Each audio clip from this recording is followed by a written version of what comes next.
Pessoas que tiveram a vida transformada por Deus. Verdadeiras histórias de conversão rumo à vida. É isso que você encontra aqui no programa 180 Graus do Ponto da Virada, que começa agora.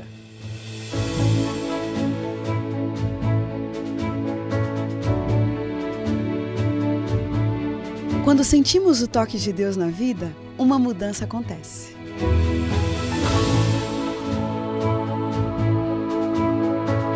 Surge à nossa frente possibilidades de felicidade plena.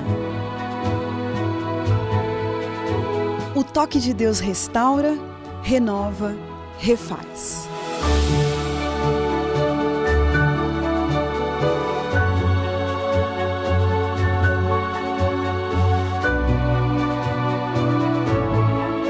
Hoje conheceremos uma pessoa que experimentou essa graça maravilhosa.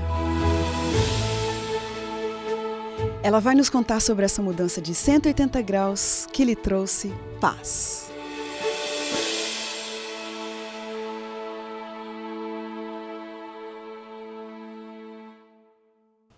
Zezinho Silva Gil.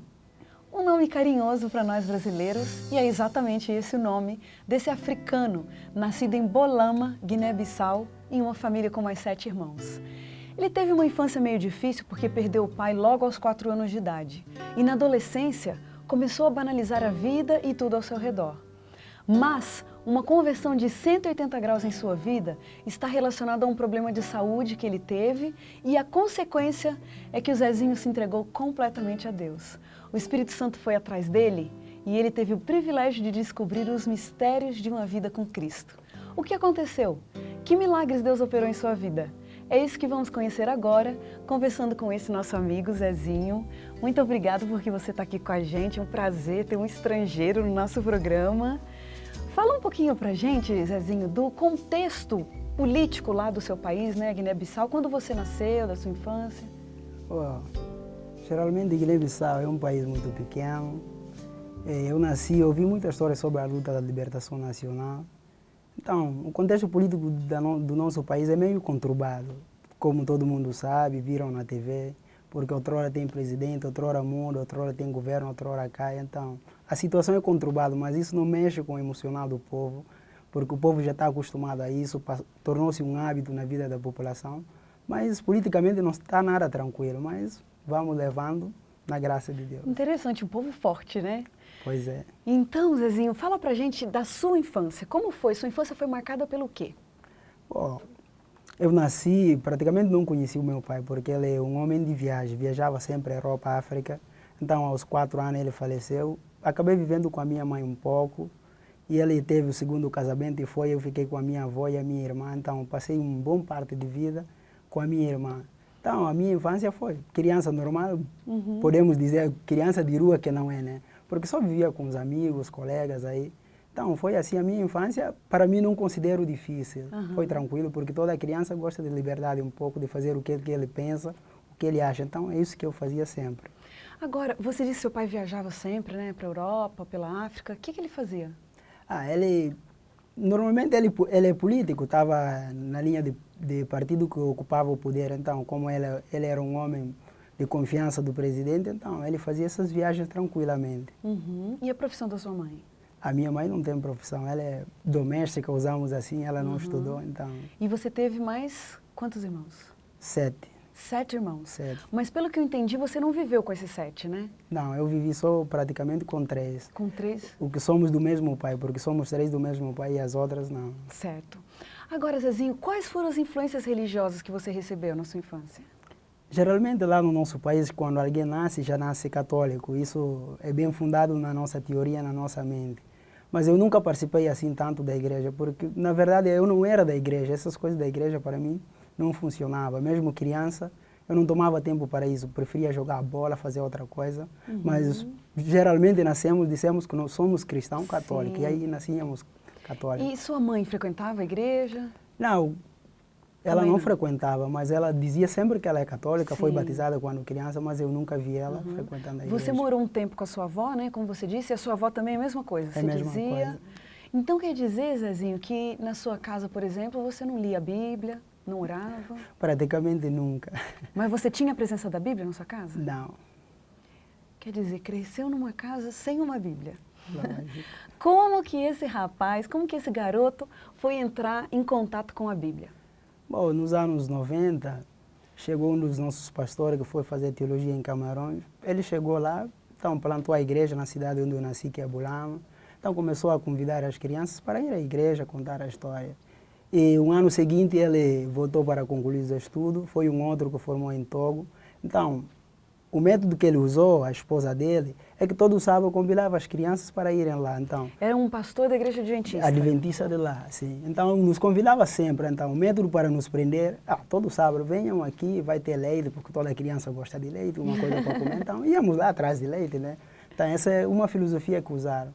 E depois daquele tempo, ele achou, é oportuno criarmos um coral dessas crianças para começarem a cantar. E aí, criou-se um coral e começou a nos prender, começamos a gostar, a ir toda hora cantar, cantar. Então, Você tinha quantos anos, Zezinho? eu praticamente tinha 9 anos, 9 anos. Por quanto tempo que você ficou envolvido ali com coral, com ir à igreja? Praticamente 3 anos. 3 anos. Agora, o que você particularmente achava? Porque você ia lá, cantava hinos, ouvia das histórias da Bíblia. Aquilo te envolvia de alguma forma ou você só estava ali? Não, na verdade eu fazia aquilo porque os amigos iam. Então, como todo meu amigo estava lá, eu não podia ser o único que ficava em casa. Então, eu ia ouvir a história, que era interessante foi sempre.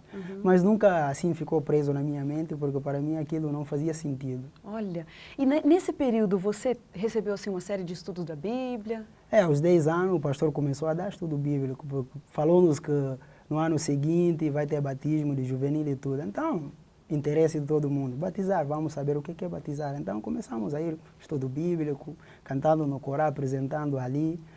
Então foi assim basicamente. Mas então quer dizer que você foi com a galera, foi com os amigos estão indo para a igreja, eu também vou. Os amigos estão estudando a Bíblia, eu também estudo. Geralmente. Aqui agora, os amigos vão se batizar. Aí você foi e se batizou também. Também assim. Zezinho, pelo que eu estou entendendo, esse batismo não foi um marco da conversão na sua vida, né? Pois é, porque eu me batizei, como eu falei, porque todo mundo estava se batizando.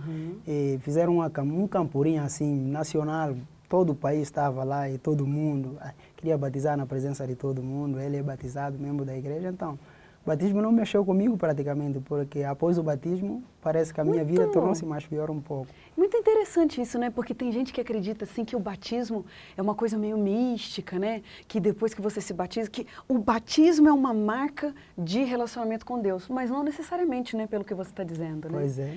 Então, você se batizou na igreja adventista e depois?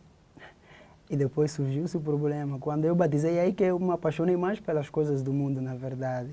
É aí que eu comecei a descobrir que a juventude tinha muita coisa para dar. Então, ficar na igreja não fazendo aquilo, acolá, é uma coisa muito difícil para um jovem. Então, eu ia à igreja normalmente.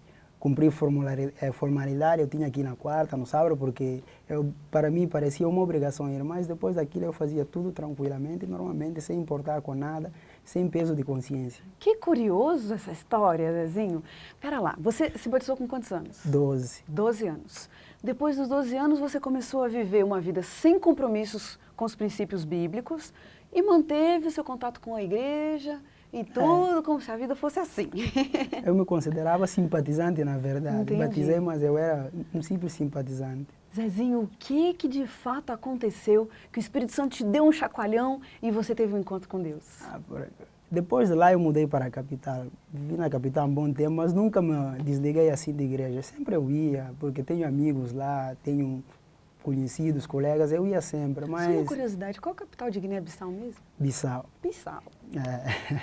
Capital de Guiné-Bissau é Bissau. Então, e no ano 2002 eu acho que foi obra de Deus. Para mim, eu penso isso e pensarei até na eternidade se um dia eu for lá, mas graças a Deus eu estarei lá.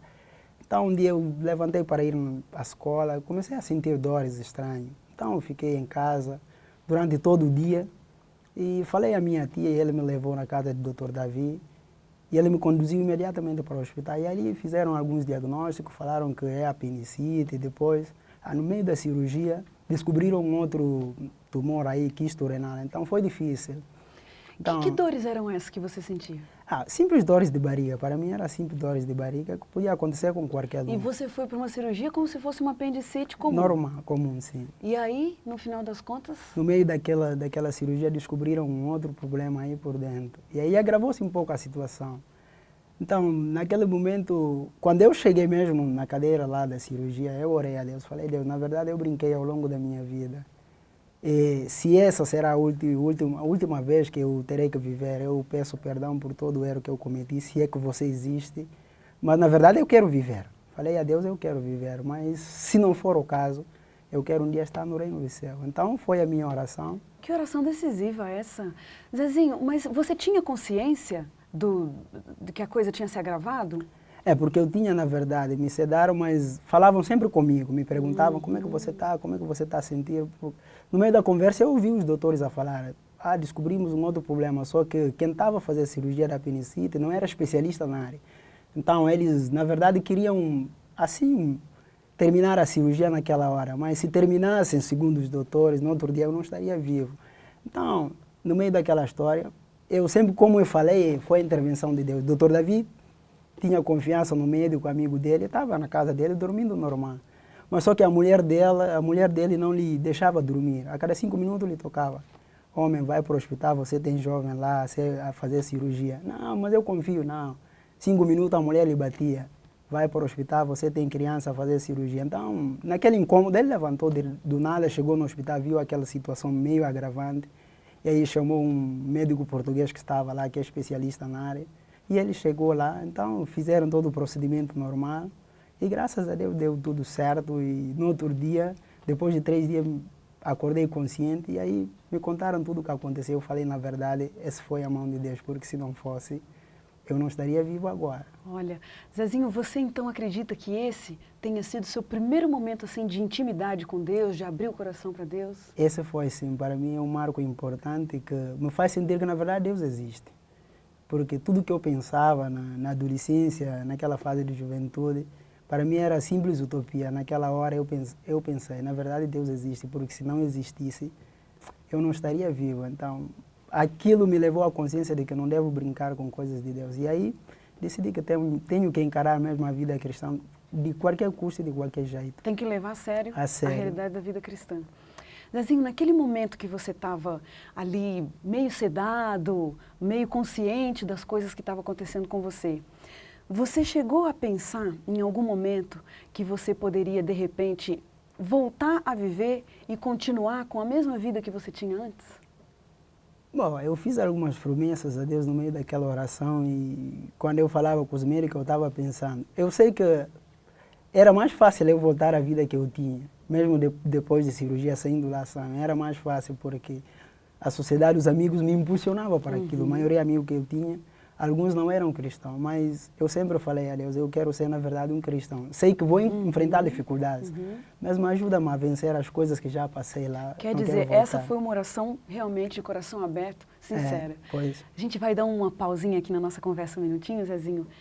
E para o próximo bloco, a gente continua com essa história. Vamos descobrir agora quais os desafios que Zezinho teve que enfrentar com essa decisão de realmente levar a vida cristã a sério.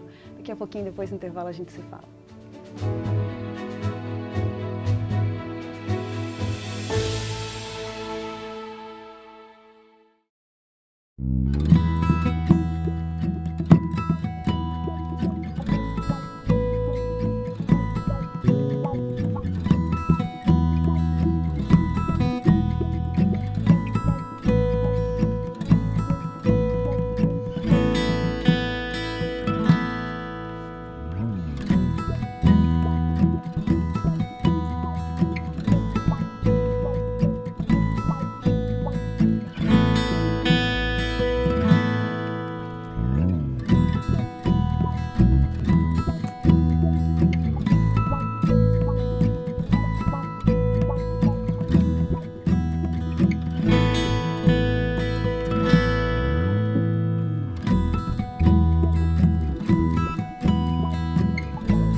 Hoje eu acordei e pensei, Ser sustentável vai além de plantar uma árvore. Está no querer menos, no desejar mais. Está no melhor aos outros. Ser sustentável não está na torneira de casa, nem no cesto de lixo, nem na lâmpada apagada, nem no tempo no chuveiro. Vai além. E bem mais simples do que tudo isso, a sustentabilidade parte de nós. Hoje eu acordei e pensei, ser sustentável vai além de plantar uma árvore, mas se para começar for necessário, a gente faz.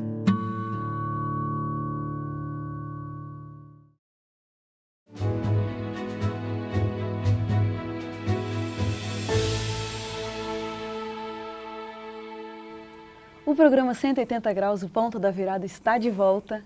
Quem está com a gente hoje é o Zezinho Ju, e ele vinha contando no bloco anterior da sua infância em Guiné-Bissau, uma oportunidade que ele teve de se batizar na Igreja Adventista, mas por influência dos amigos, sem assumir muito o compromisso da vida cristã. Depois, no momento de encontro com Deus, por ocasião de uma cirurgia que ele teve que fazer, ele definitivamente entregou seu coração para Cristo. Zezinho, à medida que você se recuperava daquela cirurgia, um desafio se apresentava, porque os amigos estavam ali no mesmo lugar, aquele pensamento de banalizar a vida, né, como você vinha trazendo, aquilo estava tudo ainda à disposição.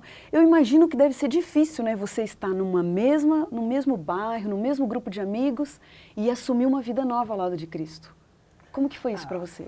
Foi difícil, como disseste, foi tremendamente difícil, mas eu, na verdade, tenho um espírito muito tranquilo e calmo.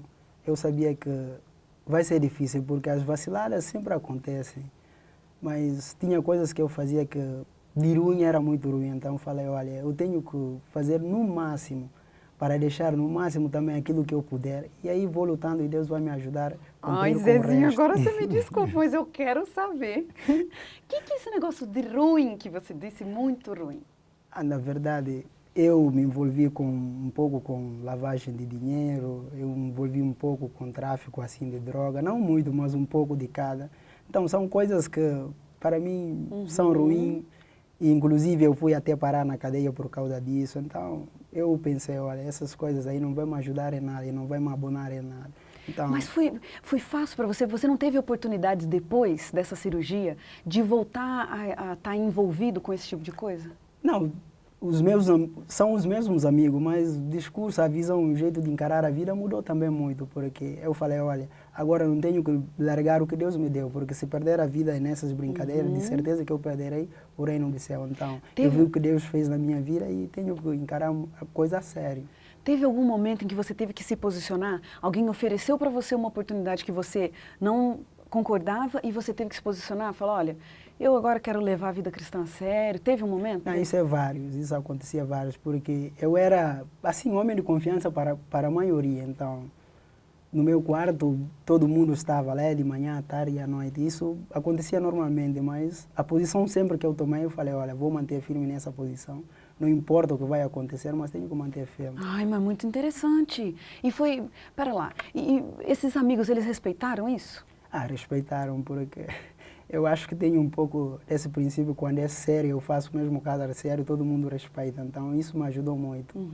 E a sua família? Como que reagiu a isso? Porque sua família estava acostumada a te ver indo para a igreja, esporadicamente, assim, só por turismo, e de repente a sua família vê que você está mesmo interessado a levar a coisa a sério. É porque quando eu fui para a capital, morei com a minha tia, ela influenciou um pouco, porque ela queria que eu mesmo não seguisse a religião, sabe, a igreja, os princípios da Bíblia, porque ela na verdade é um católico muito nato, praticante e praticava tudo. Então, a dificuldade que eu tive sempre com ela é a questão da alimentação. Mas graças a Deus ela sempre soube respeitar, mesmo se não tiver, ela fazia tudo o que podia para respeitar os meus princípios. Mas ela sabia que voltar para trás não tinha como voltar, então acabou respeitando a decisão que eu tomei. Camarada decidido, hein? Você? Zezinho, se você pudesse dizer uma coisa só, que foi o maior obstáculo para você em seguir mesmo, de fato, a sua caminhada com Deus, o que você destacaria? Eu acho os prazeres que o mundo oferece, né? para mim foi um dos maiores empecilhos, um dos maiores obstáculos na minha vida. Querer aproveitar o que o mundo dá para todo mundo, querer ser igual a todo mundo. Então, isso para mim foi a dificuldade maior. Foi. Interessante. Quantos anos você tinha quando passou por essa cirurgia? Eu tinha 22 anos. Eu acho que eu estou te julgando mais, porque eu estou achando que você tem 22 anos. Faz quantos anos, desculpa, faz quantos anos que você passou por essa cirurgia? 6. 6 anos. Zezinho, nesses 6 anos, o que mudou na sua vida? Eu diria que mudou praticamente tudo, porque, como eu falei, a visão de encarar a vida, o relacionamento com Deus e as coisas que eu vejo e do jeito que eu leio coisas hoje é muito diferente daquilo que eu percebia, porque me envolvi muito com livros de religião, da igreja, e acabei percebendo que a vida não era aquilo que eu pensava. Então, eu encaro a vida hoje de uma maneira muito diferente da antes. Então, eu acho que a visão da vida hoje é muito diferente do passado. Isso mudou muito. Você teve a oportunidade de ler algum livro que foi marcante para você? Li vários. Li entre muitos, li vários. Mas o que me impressionou tanto me impressionou, Desejar de Todas as Nações, inclusive, A Vida de Jesus. Então, foram livros que me marcaram muito. Foram te fortificando, né? Me marcaram muito. Quando você olha para aquele Zezinho, lá de 16 anos, 19, 20, e você olha para você hoje, que milagres que Deus operou? De tudo mais um pouco. Eu diria de tudo mais um pouco, porque até hoje eu recebo, por exemplo, mensagens, telefonemas de amigos, me convidando ainda para ver a vida, né? Mas você está no Brasil, as coisas parecem mais fáceis. Falei, mas eu não posso jamais. Eu falei que eu não posso mais. Preciso ser uma nova pessoa. Eu acho que eu estou me crescendo a cada dia e tenho que ser mais responsável naquilo que eu faço e onde eu devo chegar. Eu pretendo chegar lá, então não posso voltar mais atrás. Então eu acho que Deus tem me ajudado e estará me ajudando ainda para conseguir esse objetivo. Bom, a vida encaminhou, abriu-se uma porta para você vir estudar no Brasil e você acabou vindo parar no UNASP, Engenheiro Coelho, interior de São Paulo. O que significou para você essa vinda para o UNASP? Significou muito, porque estudar numa faculdade, sobretudo, que respeita princípio, que você partilha mesmo princípio com ele, é tudo. Porque eu estudava numa faculdade aqui no interior de São Paulo, eu tinha que perder todas as aulas sexta-feira e não repunha as avaliações, então era difícil. Mas o NASP também tem influenciado muito na minha vida, porque esse ciclo de culto, todos os dias da semana, então isso ajuda muito. Querendo ou não, você pode ir só para marcar presença aí, mas alguma coisa fica. E aquilo que fica cria base, alicerce profunda para sustentar a fé que você pretende seguir. Você já estava estudando numa universidade aqui no Brasil, não cristã. Como aconteceu então essa sua vinda para o NASP? Geralmente eu passei aqui só para visitar o amigo, né? Amigo, irmão. Então, falou, mas você nunca teve interesse em estudar no NASP? Falei, eu tenho, mas sabe, é difícil, eu não tenho assim dinheiro suficiente ou condição suficiente para... mas pode falar com o diretor. Falei, acha? Então, a Ivanilda, uma menina do nosso país que estava aí, conseguiu o número para mim. Liguei para o diretor, falei tranquilo, ele marcou encontro comigo e me perguntou o que eu precisava, expliquei tudo. E de boa, e ele falou, então espera, vamos reunir a comissão amanhã e após a comissão eu te ligo. Após a comissão, no período da tarde, me ligaram, eu apareci no gabinete dele, você acabou ganhando a bolsa. Então, eu vi que, na verdade, Deus tem me conduzido, desde a minha saída lá de Guiné-Bissau até aqui. É a mão de Deus que está me guiando até agora. Com que diretor que você falou? Martins, Paulo José Martins. Você conseguiu falar com ele, ele deu para você a resposta definitiva que você tinha uma bolsa e hoje você estuda aqui no NASP com uma bolsa que te dá condições de se profissionalizar. E com relação à vida espiritual, então, isso para você aí foi decisivo, né? Foi decisivo e ajuda muito, e tem ajudado ainda muito. Mesmo que eu tivesse pensado um dia voltar atrás, as coisas que eu fazia outrora, sabe? Você costuma fazer uma coisa, chega outro caminho e pede para voltar atrás. Mas no ambiente, no ciclo que eu estou vivendo, então não me permite pensar nessas coisas. Eu tenho que pensar sempre no objetivo e foco. E as mensagens que eu tenho recebido, as pregações, são muito fundamentais para me ajudar a sim, deixar aquelas ideias meio que perversas para trás e continuar seguindo a Deus. O que ajuda um cristão jovem, como é o seu caso, a manter o contato com Deus, a manter... Porque uma decisão, eu posso tomar uma decisão hoje e daqui a pouco amanhã eu mudo de ideia e tal. Então, o que vem acontecendo durante a sua vida? O que você faz para se manter conectado com Deus? Manter conectado com Deus não é fácil, mas eu acho também que não é difícil, porque todo quem procura encontra. A Bíblia mesmo falou isso. Então, é orar a Deus, é ler a Bíblia, é meditar, ler livros assim suplementares que ajudam a fortificar, a ter mais certeza de que na verdade aquele Deus existe. Então isso é coisa que me ajuda e tem ajudado muito, porque se dispensar a leitura da Bíblia e oração, eu acho que a fé vai cair e você acabará desistindo de acordo com o que a mídia passa na nossa mente, aquilo que ouvimos, aquilo que vimos. Então, eu acho a leitura da Bíblia e a oração são coisas que têm me ajudado muito a sustentar essa fé naquele Deus que prometeu um dia voltar. Assim, então quer dizer que você é uma prova de uma pessoa que duvidava, que questionava, que banalizava a vida e hoje acredita que Deus existe. Sim. E Deus faz milagres. Eu acho muito mais do que milagre Ele faz. Se podemos assim dizer, numa linguagem normal, muito mais do que milagre, porque o que aconteceu comigo foi fato extraordinário. Eu diria, Deus é tudo. Que bonito. Zezinho, a gente tem um momento aqui no nosso programa de umas perguntinhas rápidas, umas perguntas assim de ping-pong. Eu vou falar para você uma palavra e você me diz o que vem à sua mente. Palavra vida. Vida é Deus para mim. Sucesso. Sucesso é confiar naquilo, em alguém que te apoia a conseguir aquele sucesso. Beleza. A beleza é forma de encarar a vida, viver para ser espelho para outras pessoas. Dinheiro. Dinheiro é complemento da felicidade que Deus nos propõe. Né? Perdão. Perdão é dar tudo aquilo que você recebeu. Educação. Conhecimento. Pecado.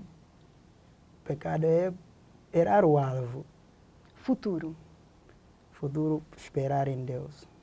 Um privilégio. Viver a vida eterna no reino do céu. Um medo. De perder o céu.